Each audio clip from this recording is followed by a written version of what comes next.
윤석열 대통령 당선인이 초대 내각 인선을 완료하면서 인사청문회 전국에 막이 올랐습니다. 특히 정호영 복지부 장관 후보자 자녀의 병역과 입학 특혜 의혹이 일파만파로 번지고 있는데요. 국회 취재기자 연결해서 자세한 내용 알아보겠습니다. 박주롱 기자. 네, 윤석열 당선인이 새 정부 장관 후보자 18명에 대한 인선을 마치면서 어제까지 후보자 12명의 인사청문 요청안이 국회로 넘어왔습니다. 주말인 오늘도 김인철 사회부총리 겸 교육부 장관 후보자 등에 대한 인사청문 요청안이 속속 제출이 되고 있습니다. 먼저 한덕수 국무총리 후보자 청문회가 오는 25일과 26일 이틀간 열리고 5월 초까지 줄줄이 청문회가 이어질 걸로 보입니다. 인사청문 전국에 막이 오른 가운데 논란의 핵심에 선 건 정호영 복지부 장관 후보자입니다. 자녀의 입학, 병역 등과 관련한 각종 의혹으로 제2의 조국 사태 아니냐는 말까지 나옵니다. 정 후보자가 경북대병원 부원장이던 시절 두 자녀가 경북대 의대 편입학 시험에 합격해 아빠 찬스 의혹을 받고 있습니다.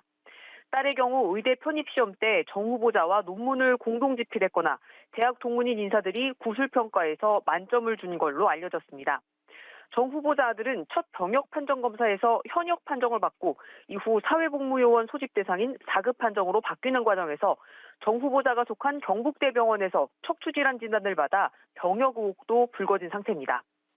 정 후보자가 측근에 사퇴 의사를 밝혔다는 보도가 나온 가운데 인수위는 정 후보자가 사퇴 의사를 밝힌 적이 없고 언론 보도는 오보라고 밝혔습니다. 민주당은 한동훈 후보자에 대해서도 낙마 1순위로 벼르고 있습니다.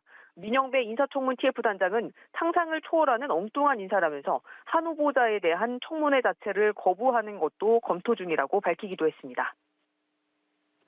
네, 세월호 참사 8주기를 맞아서 또 정치권에선 추모의 메시지가 이어지고 있다고요. 네, 먼저 문재인 대통령이 SNS 메시지를 통해 유족들을 위로했습니다. 문 대통령은 세월호의 진실을 성역 없이 밝히는 일은 아이들을 온전히 떠나보내는 일이고 또 나라 안전을 확고히 다지는 일이라며 사회적 참사 특별조사위가 마지막까지 진상규명과 피해 지원에 최선을 다해달라고 당부했습니다. 윤석열 당선인도 희생자의 넋을 기리고 유가족들에게 애도의 뜻을 전한다는 메시지를 냈습니다. 윤 당선인은 세월호 희생자들에 대한 가장 진심 어린 추모는 대한민국을 안전하게 만드는 거라고 믿는다며 안전한 대한민국이 될 때까지 노력하겠다고 밝혔습니다. 여야 지도부는 오후 3시 안산에서 열린 8주기 기억식에 나란히 참석했습니다. 지금까지 국회에서 전해드렸습니다.